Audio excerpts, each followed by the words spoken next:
So hello hi to everyone. मेरा नाम है कांचन सिंह और मैं भी आप लोगों की तरह एग्जाम्स की तैयारी कर रही हूँ। जैसा कि केवीएस का एग्ज़ाम अगले 6 दिनों में है और आज डे 6 था अगर हम काउंटडाउन की बात करें तो। और मैंने एक सीरीज शुरू की है कि मैं अपना डेली का प्रोडक्टिविटी आपके साथ शेयर करती हूँ कि दिन कैसा रहा और मैंने क्या पढ़ा क्या नहीं पढ़ा और कितनी तैयारी हुई कितनी अभी बाकी है। तो इस उसमें आज डे 6 का ये टारगेट मैंने किया था कि मैं क्वांट और वही रीजनिंग की प्रैक्टिस करनी है। हिंदी इंग्लिश करनी है अगर हो पाएगा तो, बाकी कंप्यूटर की पीडीएफ कई दिन से मैंने रिवाइज नहीं की थी तो मुझे वो रिवाइज करनी थी। और जस्ट मैंने पहले ही बोला है कि मैं कोई फुल मॉक नहीं दे रही हूँ, तो इसलिए फुल मॉक अब टारगेट में मेरे रहता भी नहीं है, चाहे वो टीजीटी हो या पीजीटी हो, मुझे दोनों का देना होता था। तो इसलिए मैंने उसको देना बंद कर दिया। तो मैं अभी सेक्शनल मॉक और चैप्टर वाइज़ मॉक पे ही ज़्यादा फ़ोकस हूँ कि मुझे जब भी टाइम मिलता है मैं वही देती हूँ। तो दिन का सम अप ये रहा है कि मैंने जो है प्रैक्टिस की, क्वांट और रीजनिंग की प्रैक्टिस की, जिसमें क्वांट की ज़्यादा की है, रीजनिंग की ज़्यादा नहीं हो पाई है। और दूसरा ये था कि मुझे कंप्यूटर रिवाइज करनी थी, तो मुझे कंप्यूटर अब वही चीज़ें रिवाइज करनी होती है, तो मैंने उसको एक बार गो थ्रू किया है, वो भी बहुत अच्छे से नहीं।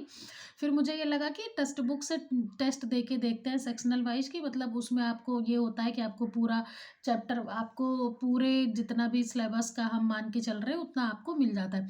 तो उसमें 5 दिए हुए हैं, जब आप देखोगे सेक्शनल वाइज में 5 टेस्ट हैं और 20 क्वेश्चन 20 मिनट का जो पैटर्न है उसी वाले पे दिया था। तो उसमें मैंने केवल उसमें 5 है तो मैंने 3 दिए थे, जिसमें से नंबर ऐसे इंक्रीजिंग ऑर्डर में थे। पहले वाले में तो थोड़े कट ऑफ क्लियर लिख के हाँ आई तो थी, लेकिन नंबर बहुत ज़्यादा नहीं थे। फिर दूसरे में 40s में था, एक में 42 था, एक में 45 ऐसे ही कंप्यूटर का था। तो मुझे अभी लग रहा है कि ठीक है, अब देखते हैं कंप्यूटर पेपर में क्या आती है। तो कंप्यूटर का इतना हुआ है और बाकी करंट अफेयर करना था मुझे और जीके जीएस पढ़नी थी, वही जो मेरा अपना रिसोर्सेज हैं। लेकिन तो उसमें करंट अफेयर तो मैंने पढ़ा और जितना हो पाया है। और उसमें से जो जीके जीएस की बात करते हैं तो उसको भी मैंने एक बार पढ़ा ही है, तो इसीलिए जितना तो नई चीज़ें मैं उसमें ऐड ऑन नहीं कर रही हूँ और जितने जितने टॉपिक मुझे इंपॉर्टेंट लगे थे वो मैंने आप लोगों के साथ शेयर भी कर दिए हैं। तो बस मैं उतने ही टॉपिक पे अभी स्टिक हूँ, बाकी और क्या था इसमें?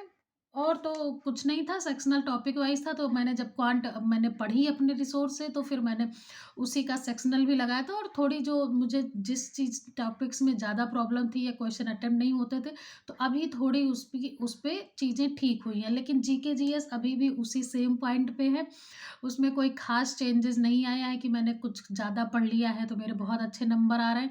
तो नंबर अभी भी मेरे कुछ ख़ास जीके जीएस में नहीं है और कहीं न कहीं जीके जीएस ही ऐसा हो रहा है कि उसमें प्रॉब्लम आ रही है। अगर आप में से किसी का बहुत अच्छा आ रहा हो, कोई बहुत बढ़िया कर रहा हो, तो आप अपने थोड़े से शेयर करिएगा कि आप कहाँ से कवर कर रहे हो, क्या आपकी स्ट्रेटजी क्या है। बाकी दिन का शेड्यूल ये रहा और थोड़ा मेरा कल एक एग्ज़ाम का डीवी भी है, तो उसके चक्कर में मेरा काफ़ी डिस्टर्बेंस था, उसलिए भी आज का बहुत दिन प्रोडक्टिव नहीं बोलेंगे।